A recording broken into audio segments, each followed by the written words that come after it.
Thanks, Winston. Hi, seekers of truth and justice, wherever you are around the globe. This is Glenn Simpson reporting for Worldwide Hippies from Leeds, in the heart of England. Give you a little idea of the top stories that are running in England and Britain this week. At the moment, we are experiencing absolute pandemonium and chaos. Let me tell you what's happened. Now then, the truckers union here, the drivers and haulage union who transport petrol around, gasoline around the country, have threatened to strike over Easter next week. So the government, in their wisdom, immediately announced that everybody should go now and fill up their cars. Absolute pandemonium. They said if your cars are full, go and fill it up. Keep your car topped up. There won't be any petrol next week. So obviously what's happened is there's been an absolute deluge. And all the garages, some garages are closed already. Some have got policemen in them. People are fighting. Roads are blocked outside garages where people have just stopped in the road in this desperation to get petrol. There are queues miles long and the petrol's running out. That's bad enough, but let me tell you something else that happened that's really backfired on them. One idiot minister of this government announced, along with this fill your car up nonsense, that it would be a good idea to keep petrol supplies in cans in your garage or whatever. Have you ever heard anything like this?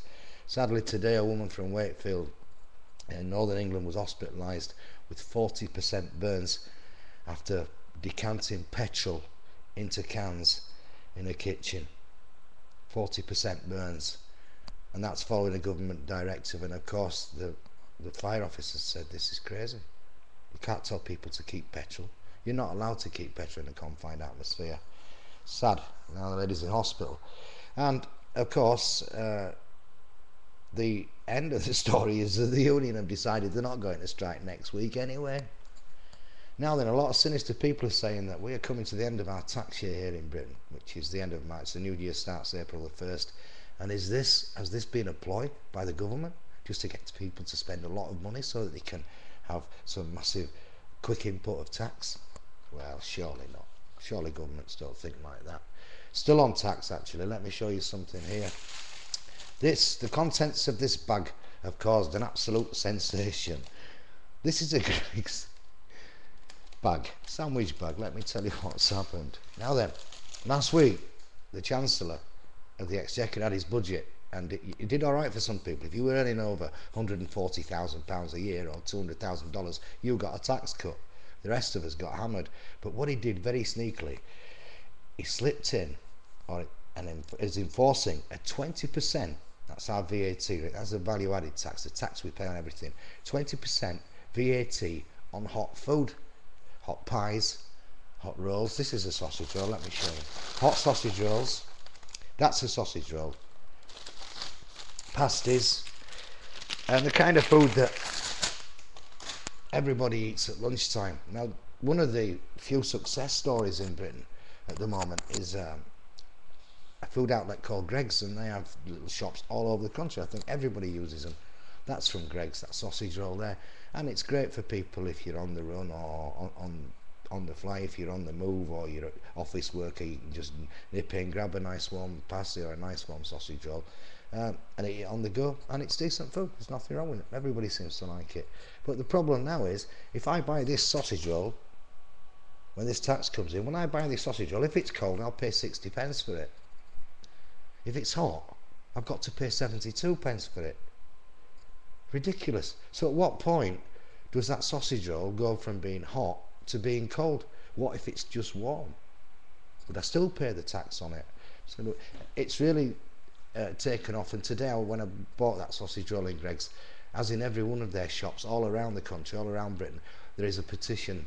Everybody's signing a petition against this ludicrous tax, because not only will it cost us more money as consumers, it's going to mean that people are spending less money, and that's going to mean job cuts. Ridiculous. Something else that's happening and that really needs a serious eye keeping on it at the moment is out in the North Sea on the Elgin gas platform, which is about 150 miles off Aberdeen. On Sunday something happened and there's a gas leak. Anyway, 238 workers on there were evacuated, and it's a very dangerous situation. The gas is leaking around the rig, and there is still a flare burning on the top of the rig that may ignite.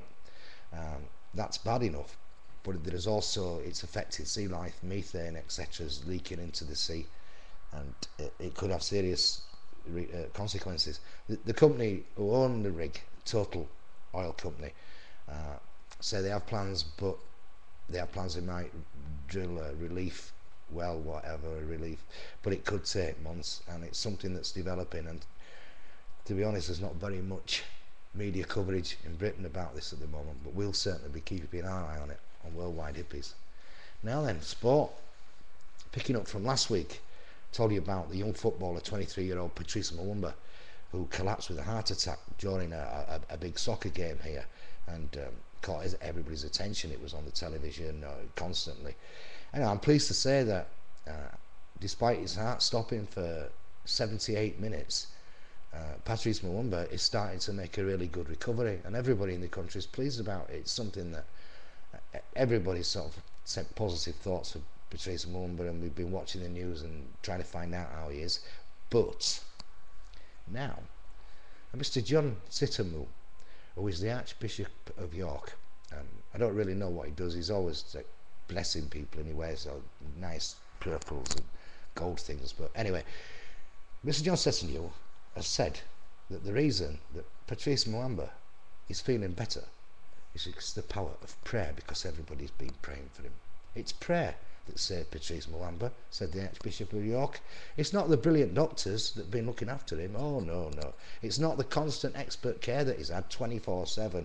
No, nothing to do with that. It's not even the state-of-the-art equipment that these fantastic hospitals are fitted out with. No, it was prayer. Well, I'll just say this to you, Mr. Sitamu. If prayer works, why not pray for some food for all the starving children across the world? Anyway, this is Glenn Simpson reporting from Leeds, England for Worldwide Hippies, saying peace out, and back to you, Winston.